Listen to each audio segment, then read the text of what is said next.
So I'm here to introduce Rajani Gudlavelleti and Megan Kenny. They met in graduate school at Johns Hopkins in 2009. A year ago, they began working as a team conducting workshops to combat issues involving racism and all forms of oppression. Rajani's work focuses on advancing social justice at the intersections of public health and the legal system. She's an organizer for Baltimore Harm Reduction Coalition, a consultant with the Baltimore Racial Justice Action, and board member of Foundation Beyond Belief.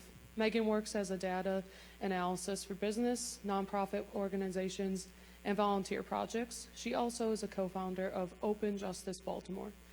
Here is Social Justice is Not Up for Debate. Yay.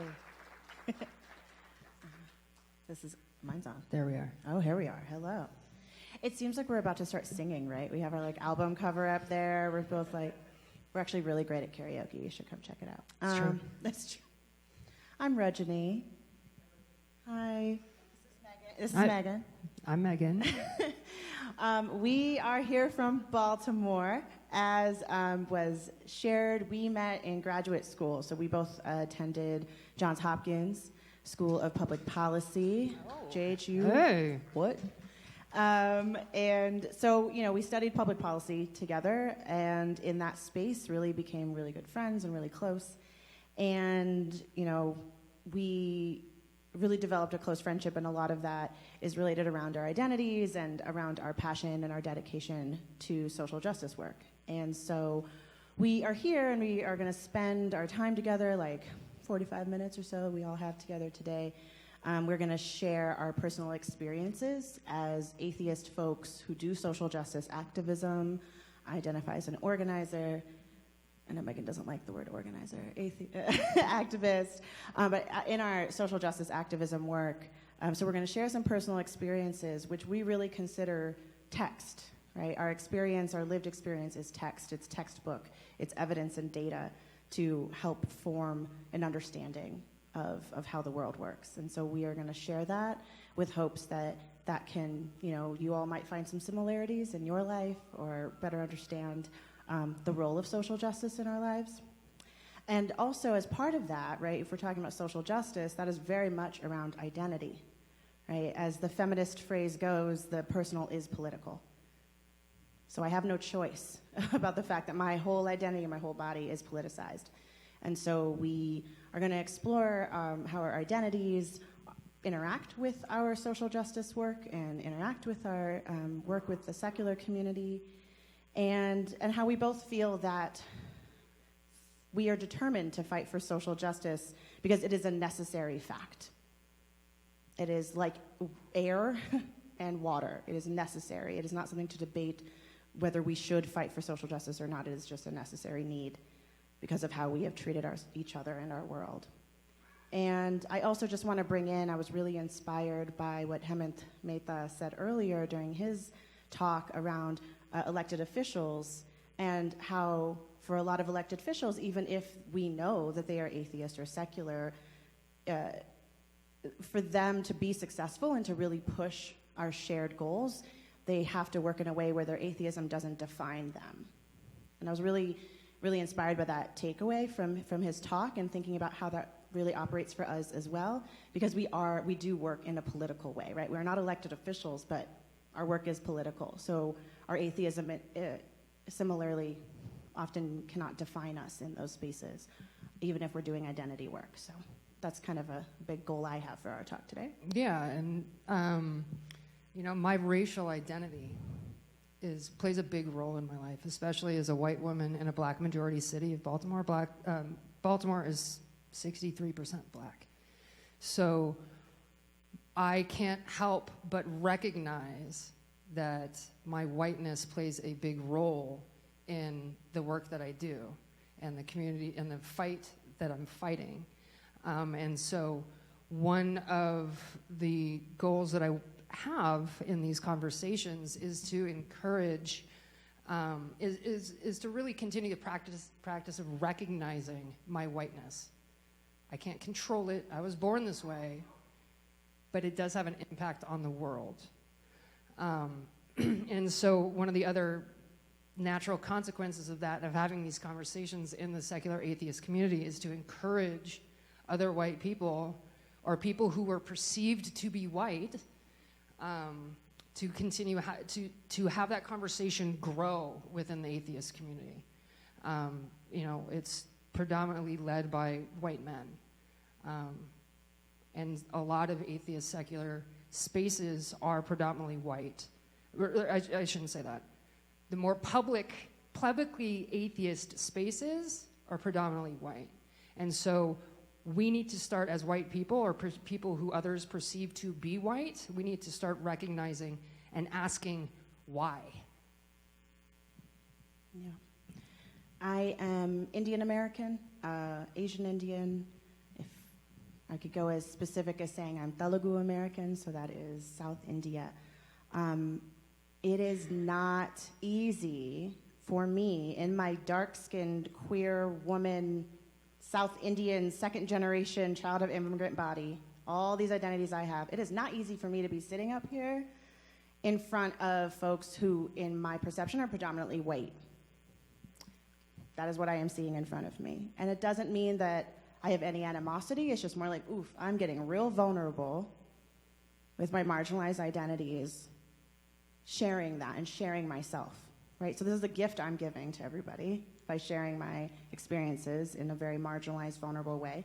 Is also why I needed to have one of my best friends do this work with me, right? Who has been one of my, a white ally and accomplice and co-conspirator for many years, right? So we knew, okay, in these spaces, I don't necessarily feel totally comfortable, but I do it for the Asians I see in the room.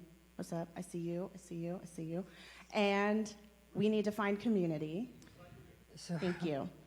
And I do it because I love being in a space where I am sharing, common ground, right? It's not just that I'm like, uh-oh, everyone's against me. It's like I am atheist, right? We're all kind of coming here with at least the free thought perspective. So identity really does play a role, right? And talking is life-saving for me. So that's a really big part of it, is I am very often in my life, pretty much on the daily, in a space where I am marginalized or a minority in some way. So in this space, as I named, I am, right? And a lot of the work I do is in social justice activism in a city, as Megan described, is 63% black. And I work with a lot of, and I'm not black, and I'm not from Baltimore. And I do a lot of work with folks who are of faith, right? A lot of Christian folks. I do a lot of events in churches. Basement church conversations all the time. And so regularly, my identity and who I am is often invisible in those spaces. And as atheist people, we can understand that, right? We have to hide ourselves a lot. And so it's invisibilized or it's tokenized. The exotic Indian, the exotic Asian woman, right? I'm either invisibilized or tokenized in a lot of spaces I operate in and do work in. And so that's why I need to talk, right? That's why I have this platform. I'm really lucky and glad I have this platform because it is so important to me to share and to talk and to unearth these experiences. So that's kind of the background I'm coming with. I just wanted to share, that's what that looks like for me. And one other thing I'll say is, against the stereotype, my family is Hindu, but also I grew up in a very free thought, secular household. Right? There's a lot of assumptions that because I'm Indian, that I grew up with very conservative, strict parents. Like, yes, my mom wants me to be married right now, and no, I am not. And she's dealing with it, right? But, we have conversations like that, right? And while I did grow up in a family in which my mom wanted us to go to temple, and we did, because that's also where our community was, right? That's my cultural upbringing. I also grew up in a household where my dad was writing atheist poetry. We have one poem I have tattooed in our mother tongue, which is Telugu. So this is the upbringing I had, and so I'm also doing this to honor them, and I just wanted to name that. One thing I want to encourage people when they're listening to us speak, specifically to the white people in the room, is acknowledge how you're reacting internally when we say or when you hear things that make you feel uncomfortable. Listen to your body. What are you reacting to? What are you feeling? And then start asking yourself why. What was just said? Why did that make me feel that way? Because feelings are real. They're going to happen. They're going to come up. It's how you navigate them and what you do with those feelings. That is important. I just want to throw that out there.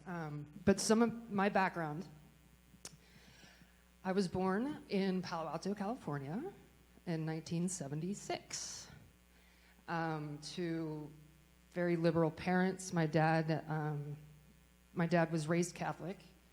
He went to the Naval Academy. He was in the submarine school. He was in the submarines during Vietnam, lost all of his friends. At the same time, my mom was out protesting in San Francisco against the war. So, then they got married and had a family, and, I was baptized Catholic, but the church, Catholicism was never ingrained. I was not indoctrinated into it. And so I think that's, my experience is a little different than some people here who had that sort of deprogramming of religion and of church. That was not my experience. My atheism hadn't really, I never claimed it really until recently, and we'll get to that. But I was raised in a colorblind world, and it wasn't until about 7 years ago when Trayvon Martin was murdered that I snapped out of it and was like, holy shit, that would never happen to me. I wear hoodies. I walk around in the middle of the night. I like to drink Arizona iced tea and eat Skittles. Never would I ever think that I would end up dying because of it. And so that's when I started saying, oh my God, this world is not what I thought it was. And so then as I started sort of becoming awake and deprogramming myself, Freddie Gray was murdered. And my whole life changed.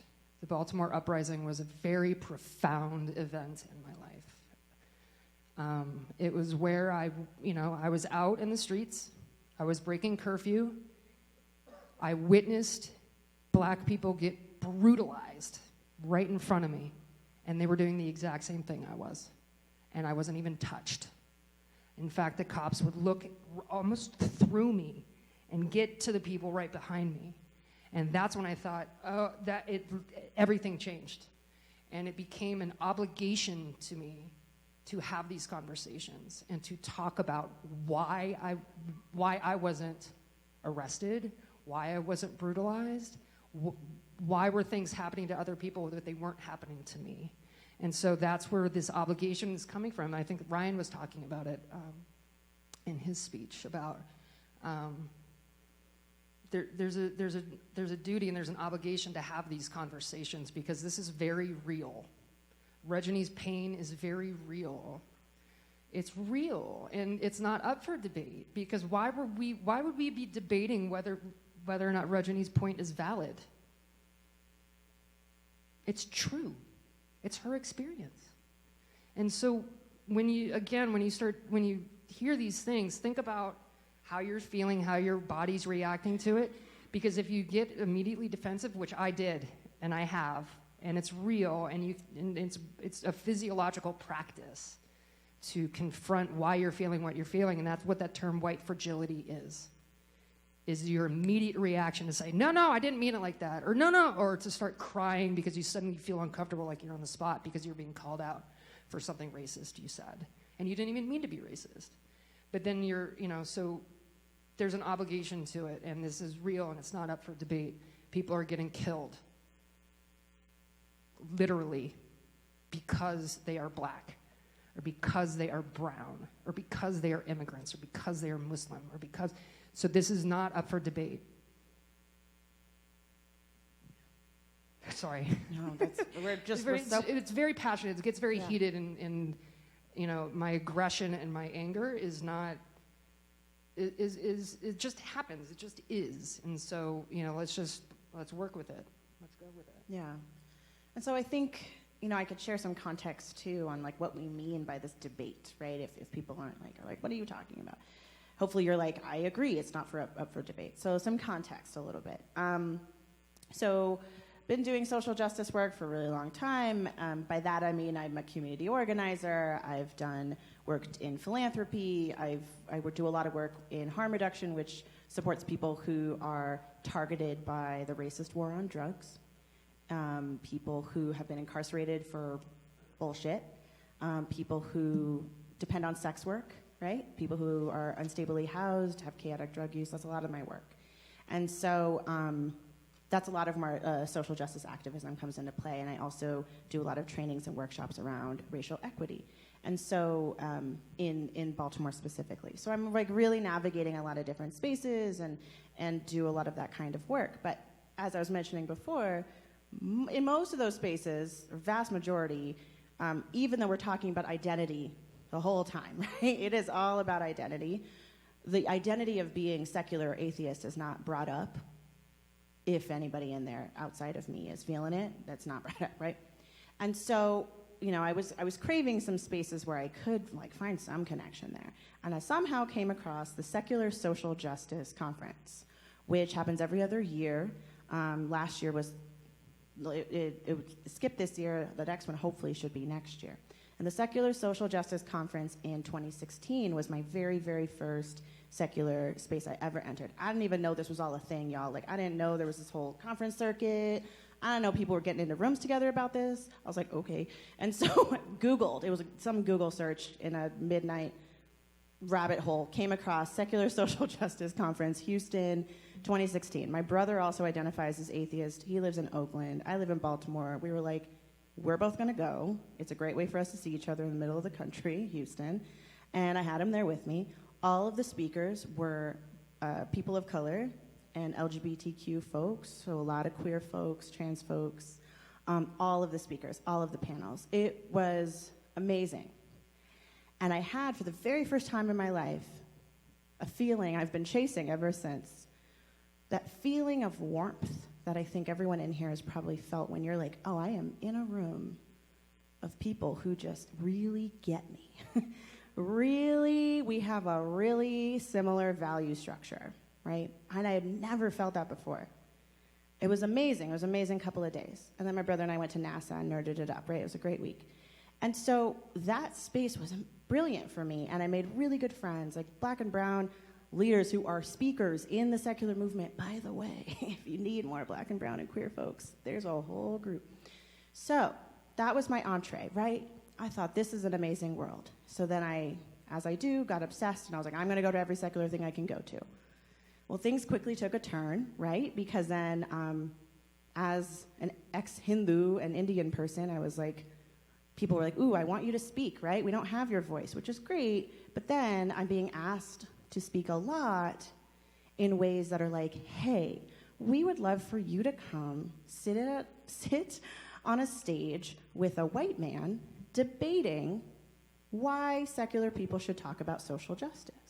And the other guy's going to have a totally different view. And you're going to debate about it in front of hundreds of people who are predominantly white men. It's going to be great.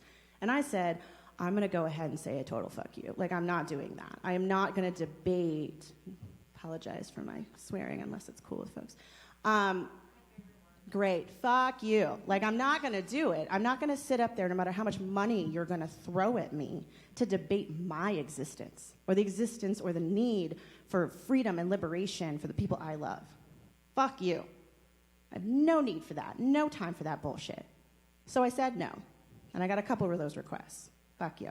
Then I went to the AHA conference and spoke. I'm a board member of Foundation Beyond Belief, which is a philanthropic organization, which I can tell you about at some point. I went to AHA conference. I spoke there for FBB, and also talked about white saviorism, which is also a topic I would love to talk to anybody about at another point with Megan with me. And of course, right after that, I spoke, there were many black and brown people who spoke at that particular conference talking about how we need to do, as secular people, do anti-racist work, anti-oppression work. Well, of course, right after I spoke, a prominent leader in the secular world, national secular world, came up to me and in a tirade, aggressively, this white woman, older white woman, aggressively yelling, "What do you expect of us? What do you want from us? All of you are coming up here yelling at us. What do you want? We are giving you a platform. What do you all want?" Yelling at me. Now, lots of feelings. One is, fuck you too. Another is, I am cornered by somebody who is running this organization, who's putting on this conference, by the way. Her name's Becky. She's a board member of AHA. Yelling at me. And one of my questions was, it's very interesting that you chose the Asian person to come yell at when you're really upset about what the gay black man just said and what the bisexual black woman just said, but you're too afraid to go speak with them. You came to me because I'm approachable, because I'm Asian. And that might make people uncomfortable in here, and you might be confused on why I'm saying that. That is a real feeling. That is a very common experience I have. I am the approachable person of color. So those experiences are what I immediately walked into when I decided that I wanted to be part of this secular world, was debates about my existence and why I even care about liberation. Let's debate it. And yelling from somebody who was my grandmother's age. I'm not going to yell back at her because I respect elders, but also, I kind of did. And just complete disrespect. So I entered that, and that warm feeling I had that one time at the Secular Social Justice Conference was completely diminished, right? I will say that what keeps me here again as a reminder are the amazing other people of color, queer and trans folks, and white folks who actively talk about anti-racism, right? Megan, Ryan, right? People who I feel I can trust. And there is community, right? But these are also the experiences I've had being a social justice activist in the secular world. And so even though in the spaces I work in Baltimore, where I am in a church basement, with predominantly Christian people, but we are all people who are shared in our desire to advance liberation and compassion. And even if they are people who want to convert me, they still treat me with love and compassion, and they love me regardless, which was not an experience I was having in the secular community at that time. So let's just sit with that for a second.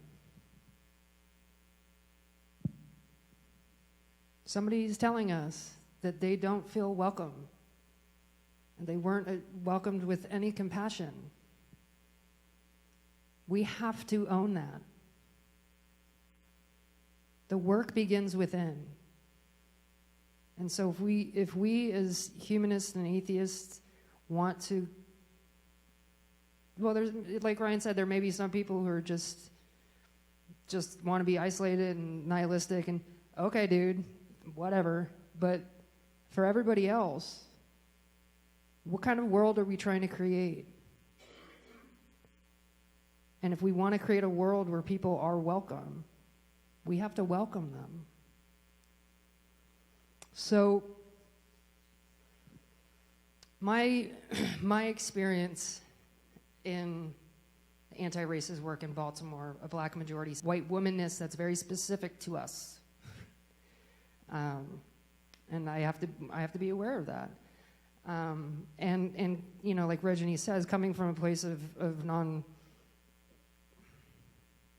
atheism or non-faith, working with family or sort of fighting with families for justice, two families in particular I've grown close to,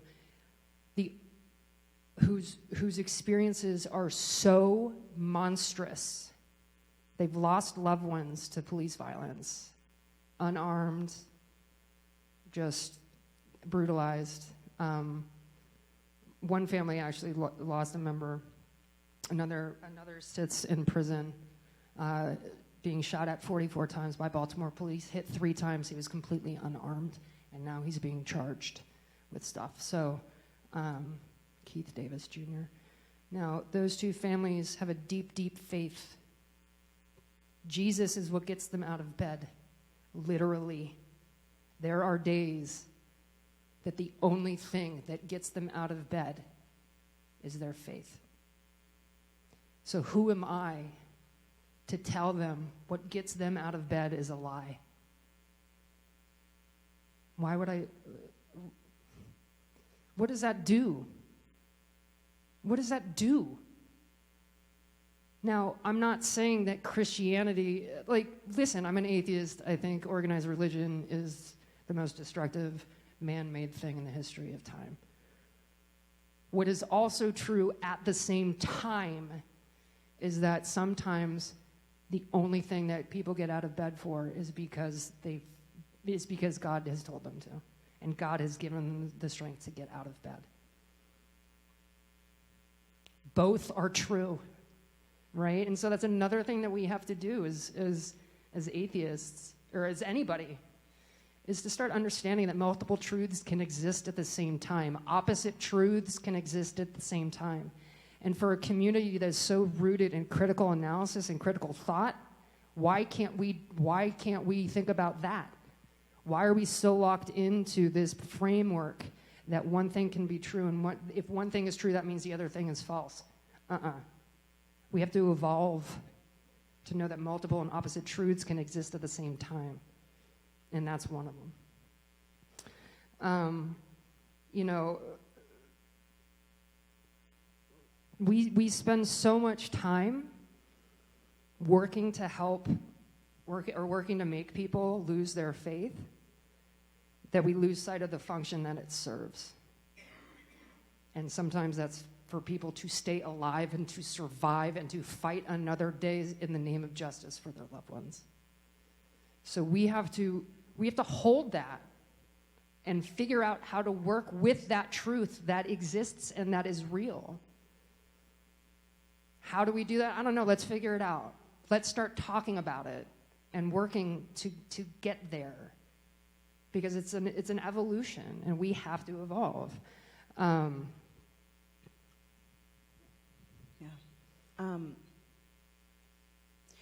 Evolve, which brings me to science. I know that's my segue.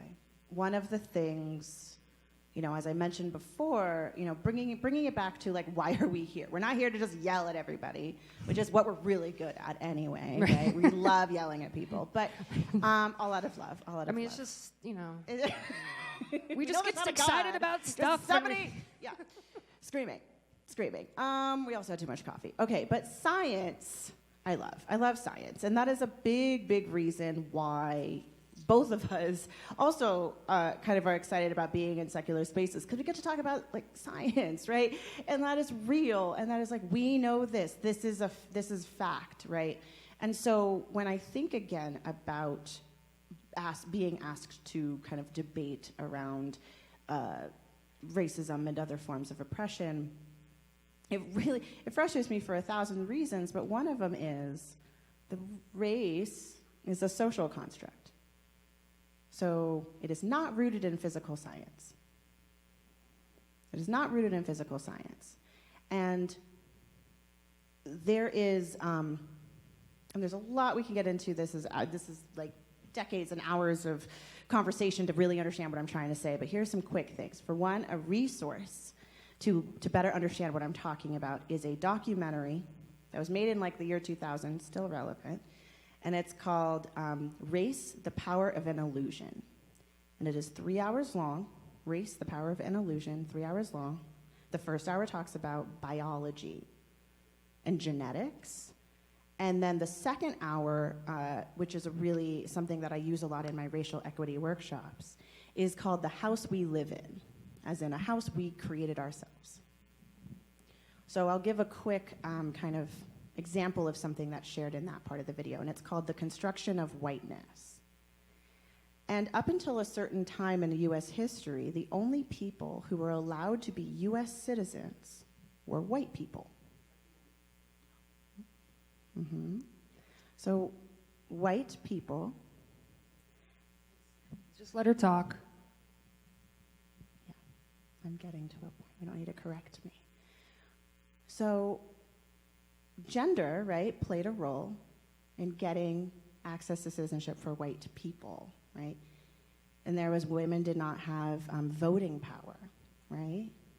Now, black people who were descended of enslaved folks who were brought here actually also gained citizenship after emancipation, but did not have voting power. So voting power and citizenship are actually separate. You could be a citizen without having voting power. So women gained voting power after, right, suffragette movement. So if you were coded as white, according to fake science, this fake etymology chart, if you were coded as white on that chart, then you could have access to citizenship powers, which included a variety of powers and voting powers. And black people had citizenship but didn't have voting power. In the early 1920s, there was a person named, with the last name Ozawa. In 1922, he's a Japanese-American man. In 1922, he appealed to the U.S. Supreme Court for citizenship, saying, look at my skin. I have very light skin. I am Christian. I wear Western clothes. I only speak English. These are all of the things I understand to be American. Can I please have American citizenship so that I can actually own my land and own my business and have voting, and then hopefully have voting power? And he was denied because they said, well, you are actually categorized in our scientific chart as a mongoloid, and therefore you cannot have citizenship. So it was denied. So Japanese folks who were already in the United States at that time, actually their citizenship or certain powers were stripped, because now that it was a U.S. Supreme Court decision, it actually retroactively took away businesses and land from Japanese folks who somehow got it, which is a whole bunch of stuff to get into. So the next year, 1923, Bhagat Singh Thind, who's a North Indian man who had fought in the World War I, and actually wrote a lot about spirituality, he also applied for U.S. citizenship that year, because he's like, well, I saw what happened with Ozawa, and as a North Indian person in this chart, I'm actually coded as Aryan. I'm coded as white. So he applied to the Supreme Court for U.S. citizenship. And he was denied, because the U.S. Supreme Court, all white men, said, oh no, we got caught. We got caught. So actually, what we're going to say, and this is in the U.S., this is in official federal documents. It said that we're not relying on that. That's actually not evidence-based, this chart. Whiteness is what the common white man says it is. It's actual language. Those are the actual words. Whiteness is what the common white man says it is. Anybody would look at this person, Bhagat Singh Thind, who was Sikh, so he had a turban. Anybody would look at him and know he's not white, and therefore we cannot possibly give him citizenship. So his was denied. That resulted in thousands of people from South Asia, Indian people, and Pakistani people, and many people, who were in the United States, who had businesses, who were fleeing actually British tyranny, came to the United States hoping to have freedom, and then suddenly they don't have access to any landowning power, anything. That was all stripped after the Thind case. These are real actions that happen. So that is a construction of whiteness as part of that, where it changes. It's elastic depending on how the people in power want to maintain that power, and the people in power being white men. So science has been used and abused. Science has been used and abused to uphold systemic racism. So if we are people of science, why aren't we fighting that?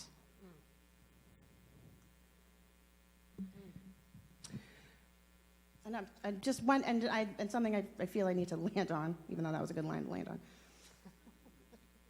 Even though race is a social construct and doesn't exist in physical science, it does not mean, this does not eliminate race from bearing weight. Because obviously, as a social construction, it is designed for a reason and upheld for a reason. It bears a lot of weight. So we cannot just say, oh, it doesn't exist scientifically and therefore it's eliminated. Next thing. It's like money, right? Money is a social construct. Everything in our lives revolves around money. It's very real. But it's made up, right? It's similar, right? So let's start absorbing that and taking that forward. Sure, race is made up. But that doesn't negate the fact that it has real consequences, right? Race is real because racism is real.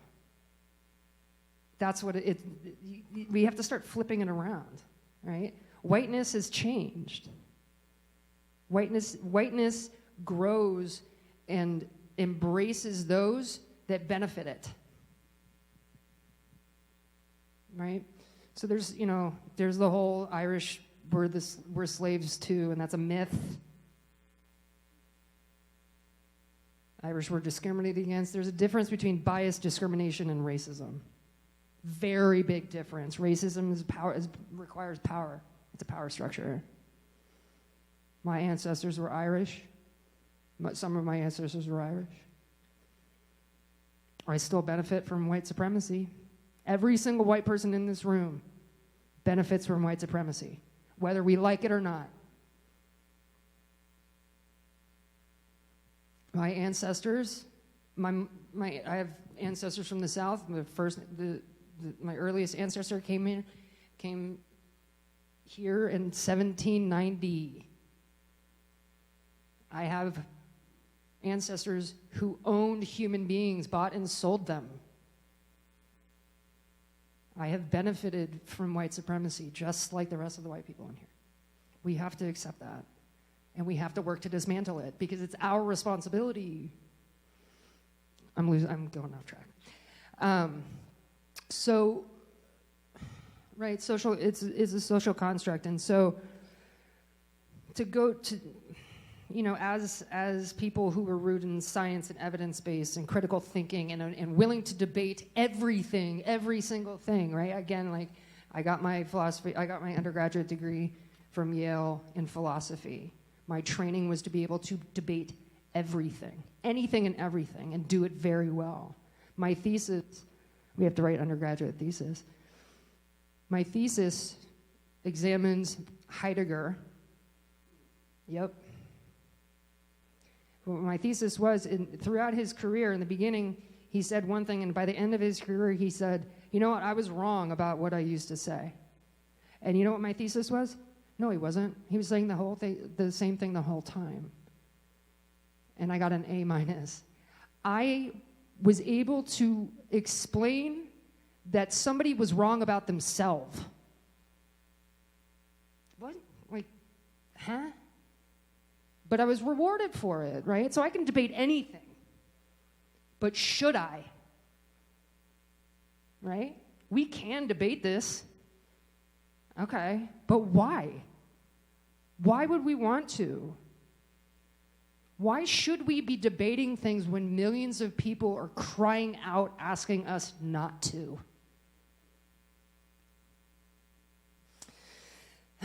We can, for a community built on critical thinking and the deconstruction of ideas, why is it so hard for us to ask ourselves, what if I'm wrong? We never ask ourselves that. We always ask ourselves, what is the best way to make them realize that they're wrong? We can analyze everything and almost jump at the chance of proving someone wrong, except our own self. Right? So that's a practice that we have to start. It's a practice, right? We have to decondition ourselves from centuries of conditioning. Centuries. And it's a practice. It's intentional. We have to, and that, first of all, is getting used to feeling uncomfortable. We have to grow comfortable with accepting the discomfort. And then when somebody, especially when a person of color says something, to stop and think before we speak out to correct them.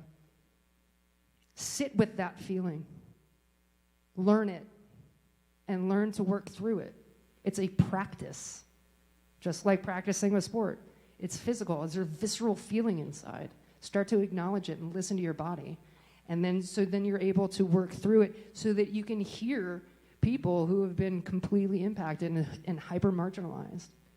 Because it's so, our first instinct is to come up and say, no, it's this. Rather than saying internally, I wonder why she said that. I wonder why she said it that way. So those are the little things, the little practices that I think are important. So ways forward. We have 10-ish minutes left. We wanted to share some ways forward. One thing on my mind I just want to say to the point around like why I say, like when thinking of the question of why does she say it that way. So I'm just going to give a little bit of clarification, right? So U.S. citizenship, because it's really on my mind, and I can't let it go. U.S. citizenship does not actually mean you immediately have voting power. People who were incarcerated, people who go to prison for federal charges or for felonies, their voting rights are stripped away. Their voting rights are stripped away while they're incarcerated and actually for a long period of time after, in many cases for the rest of their lives. They're still U.S. citizens, and they're still counted on the census, but they don't have voting power because that is power. So I really need, that is an example of something that's happening right now that still exists, and states are fighting to give those U.S. citizens their power back. And so that's an example of how that operates, and so I just want to clarify again that white women did have U.S. citizenship and did not have voting power until after the suffragette movement, and that was white women, not black women, not Asian women, not indigenous women.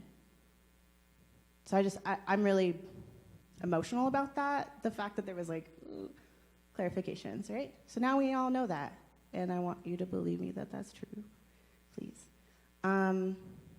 Just needed to say that. So what would it mean to accept this, right? And I hope that people in this room are like, I accepted it before you all started talking and yelling and stuff. And if you didn't accept it before, I hope that you accept it now, that social justice should not be something up for debate. So I challenge us, like, as we organize more secular conferences and more atheist spaces, that I understand that debate seems to be this, like, really necessary format for secular conferences sometimes. I don't know, it's not my jam, but I guess I'll watch it, right? So if that's a thing, that's a part of secular community, okay, but please do not have a debate on, like, should we be talking about social justice? Please don't make that a debate. Just don't. And what would it, and really question, right, like, what would it mean for us to accept that? What would it mean for us to accept the need to center social justice without debate? To, again, like Ryan Bell's presentation earlier really sparked a lot of that thinking for me as well, right? Around like radical humanism and like what does it mean to like take action, right? Not debate this stuff all day, but really take action. Knowing that there's nobody gonna come save us, right? So we have obligation to each other. We made racism, we have to dismantle it. It's our job. What would it take to acknowledge that given this is our only life, we are all responsible for advancing the conditions of all humans in this life? What does it take for us to just accept that and then work towards that? And, we're not saying that intellectual exercises and intellectual discourse and debates aren't okay, right? It's okay. Like, that's just what we do. We exercise our brain.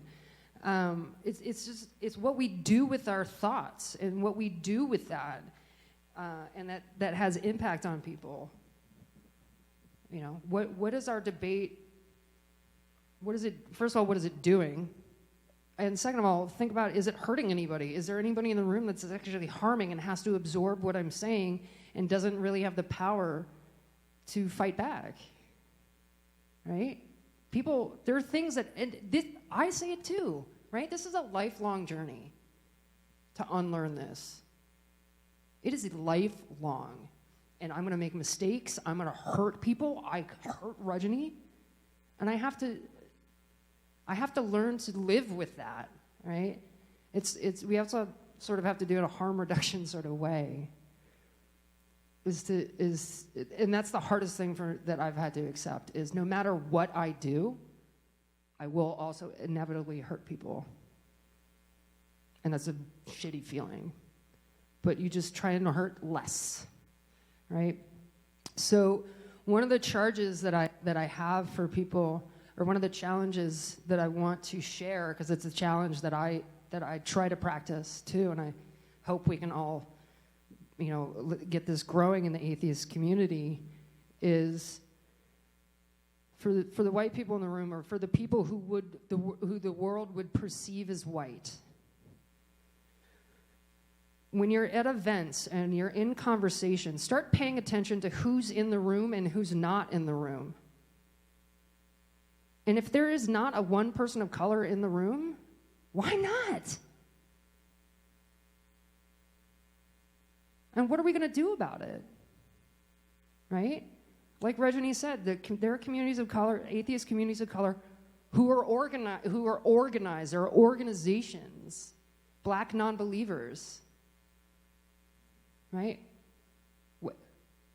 Let's start making sure voices are heard, and we're not intellectualizing it. It has to be real. It has to be tangible.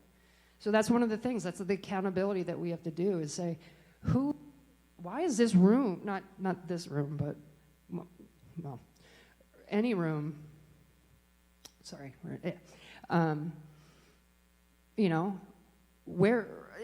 here's a great example. In Baltimore. Baltimore is a hyper-segregated city. Hyper-segregated, even socially. And sometimes I walk into a party and there's all white people.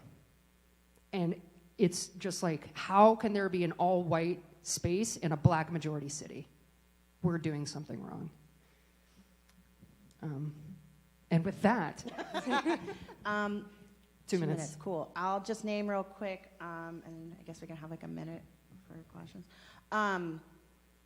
There is a conference this October. It's called the Women of Color Beyond Belief Conference. Women of Color Beyond Belief Conference. It'll be in Chicago. From what I understand, that is not so far from here. Women of Color Beyond Belief Conference, the weekend of October 4th through the 6th or 7th. They are currently collecting donations to support it. I'm not necessarily telling you to go. You are welcome. Everyone's welcome to go, actually. Everyone's welcome to go. All the speakers are women of color. I am going to be one of them. Mandisa, who runs Black Nonbelievers, is one of the organizers. Sikavu Hutchinson, who runs Secular Social Justice Conference, is one of the organizers. They are raising money to pay speakers and run the thing, and it's actually pretty low cost to attend. So that's one space if you're interested in like hearing more voices from people of color. That's one, and then lots of amazing groups. Ex-Muslims of America. Amol and I are talking about some ex-Hindus of America. I don't know. We're trying to figure it out. But there are lots of organizations, and we are organizing ourselves, right? So it's just something to keep in mind when you are wondering, like, where are the people of color? We are creating our own spaces. In D.C. right now, there is a conference happening called the Black, Indigenous, and People of Color LGBTQ Conference. Lots of intersections there. But it's a beautiful space that's being organized right now, right? So there are spaces happening. And it's really just about making those connections. So thank you guys for listening to us, and sit with it. And it may be uncomfortable, and I'm with you on that. I really am. So, and thank you to Rajani for really opening yourself up to being vulnerable in this very public space. So thank you, Megan. Yeah, thank you. For being my friend. Friend.